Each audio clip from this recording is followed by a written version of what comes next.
Following flood damage, Winchester City Mill is at risk of closing unless essential repairs can be carried out this year.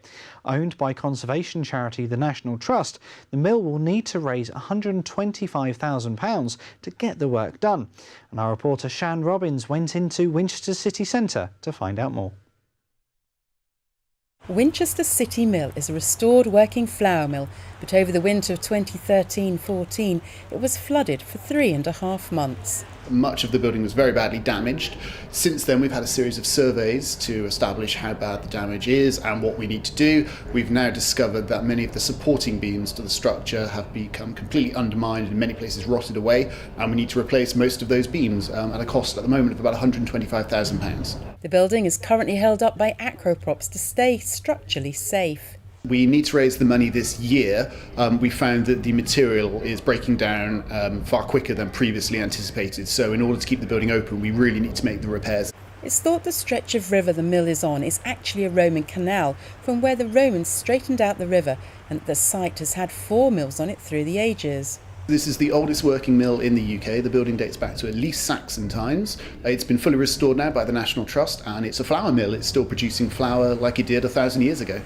The earliest documentary evidence for this mill is in the 900s, so we are a very ancient milling site.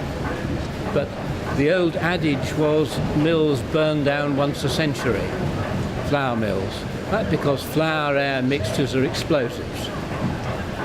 So the present building is mostly 18th century, but bits of it go back to medieval times. Within this country, to have a building that's still being used 1,000 years later for the same purpose is amazing. It's a living, working building. It does something. It has a product at the end of it. We've got lots of information here all about the history, and you can see it actually doing what it's supposed to do. We're producing stone ground flour. That is to say, we're milling wheat to produce whole wheat flour. Everything that goes in the top comes out the bottom. So you've got the bran, the fibre, the wheat germ, the endosperm, the complete flour. Wheat appears in sacks. You can see some around. It's taken up to the stand, the platform up here. It then gravity feeds into the stones.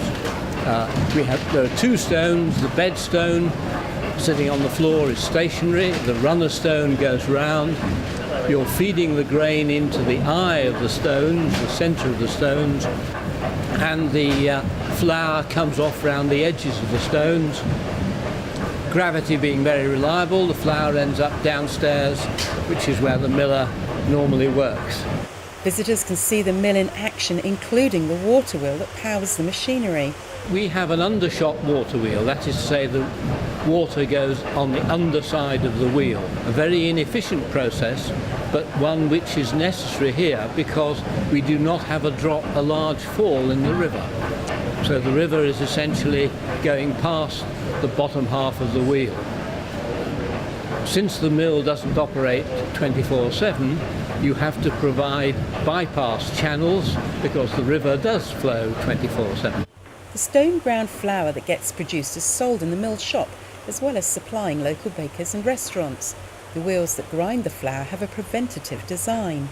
The wheel has alternate wood and metal teeth, so that if one of the mill wheels suddenly stops turning, the mill will break the wooden tooth, not a metal tooth, and then it could be simply replaced by inserting a new tooth into the broken tooth space. And obviously the wheels are speeding up the motion, so this water wheel goes round, and then the final wheel is going round 16 times faster than the mill wheel here. Work to save the mill can't begin until the entire amount needed is raised. So far the campaign has raised £20,000, but they still need another £105,000. We've got loads of events going on this year. You can visit our website, you can find out what we're doing, how we're trying to make these repairs, what we want to do. There's information on our website about how you can get involved. We've also got a Just Giving page, and also by visiting the property you can come, you can see what we do, and you can also have special tours of the basement and actually see what we're trying to do in real life. In June, the mill will run overnight in a 30-hour attempt to set a new record for the mill running non-stop. This is Shan Robins for That's Solent.